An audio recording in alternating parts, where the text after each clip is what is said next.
নমস্কার বন্ধুরা, সবাই কেমন আছেন? আশা করি ভালোই আছেন। তো আমি শিউলি তোমাদের জন্য এক মুঠো ডাল দিয়ে, এখানে চায়ের কাপে হাফ কাপের চেয়ে কম একটু ডাল আছে, ডালটা দিয়ে আমি তোমাদেরকে খুব সুন্দর একটি ঘরোয়া রেসিপি করে দেখাবো। আমি তোমাদেরকে সবসময় ঘরোয়া রেসিপি করে দেখানোর চেষ্টা করি, সহজ সরলভাবে, ইজি হবে আর খেতেও হবে দারুণ। তো রেসিপিটার নাম তোমরা দিবে, আমি এইভাবে বাড়িতে তৈরি করি। তাই লো আছে ডালটাকে আমরা একটু টেলে নিলাম কিছু সময়, গন্ধ চলে আসলে ডালটা নামিয়ে নিব, ধুয়ে নিব ক্লিন করে। আর এখানে দেখতে পাচ্ছ বন্ধুরা, একটু মাস্টার অয়েল দিয়ে, এটা হয়েছে পাপায়া। এখানে একটা পাপায়া কেটে, পাপায়াটার মধ্যে একটু নুন আর অল্প পরিমাণে হলদি পাউডার দিয়ে পাপায়াটাকে একটু ভেজে নেব। খুবই সহজ আর ইজি রেসিপি বন্ধুরা, কিন্তু নিরামিষ দিনে রেসিপিটা একবার বাড়িতে ট্রাই করে দেখবে। একটু সময় ঢেকে রেখেছিলাম, ঢাকনাটা খুলে উল্টিয়ে পাল্টিয়ে এটাকে ভেজে নিয়েছি। এখানে ফোড়নে আছে তেজপাতা, শুকনো লঙ্কা, গোটা জিরে, এলাচ, লং, দারচিনি, এগুলো আমরা ফোড়নে ব্যবহার করব। তেলের মধ্যে দিয়ে, মাস্টার অয়েলের মধ্যে দিয়ে একটু টেলে নিব। তারপরে এখানে আছে কুচানো কাঁচা লঙ্কা, দুফালা করে নিয়েছি কাঁচা লঙ্কা কিছু, আর আছে গ্রেটেড জিঞ্জার, আদা।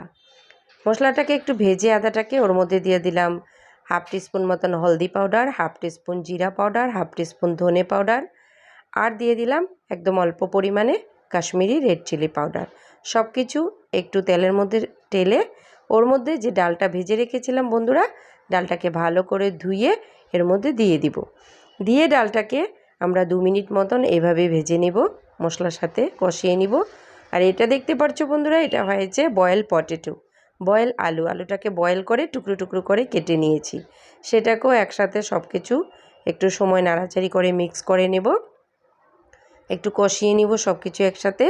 তারপর এখানে একটু ওয়ার্ম ওয়াটার, গরম জল একদম অল্প পরিমাণে দিব, আর দিয়ে দিব টেস্ট অ্যাকর্ডিং সল্ট, নুন দিয়ে নাড়াচাড়ি করে গ্যাসটাকে লো করে এটাকে 2 মিনিট মতন ঢেকে রাখবো। একবারে জলটা ঢেলে দিবে না বন্ধুরা, প্রথমে একটু জল দিয়ে এভাবে করে নেবে, দেখবে খুব সহজে সবজিটা আর ডালটা সেদ্ধ হয়ে যাবে। আর এখানে দিয়ে দিলাম স্বাদ মতন একটু অল্প পরিমাণে চিনি, সুগার। তারপর এখানে আমরা জল ইউজ করব, অবশ্যই ওয়ার্ম ওয়াটার ইউজ করবে, গরম জল ইউজ করবে। আমি কফি কাপে 2 কাপ মতন এখানে গরম জল দিয়ে দিয়েছি। তারপর দিয়ে যখন এভাবে ঝোলটা ডালটা ফুটে উঠবে বন্ধুরা, তখন গ্যাসটাকে লো করে এটাকে 7-8 মিনিট মতন ঢেকে রাখবো, যাতে আমার সবজিগুলো সব সিদ্ধ হয়ে যায়, ওই পর্যায়ে ঢেকে রাখবে। তারপর এখানে ঢাকনাটা খুলে অল্প গরম মশলা পাউডার ইউজ করে দিব, আর 1 টিস্পুন মতন ঘি ইউজ করে দিব। আর বন্ধুরা একটা কথা বলে রাখি, শেষে একটু ধনেপাতা দিয়ে দিব।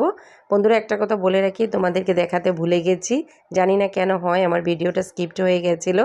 পাপায়াগুলো যখন দিয়েছি সবজিতে, তখন সেই ভিডিওটা স্কিপ্ট হয়ে গেছিলো।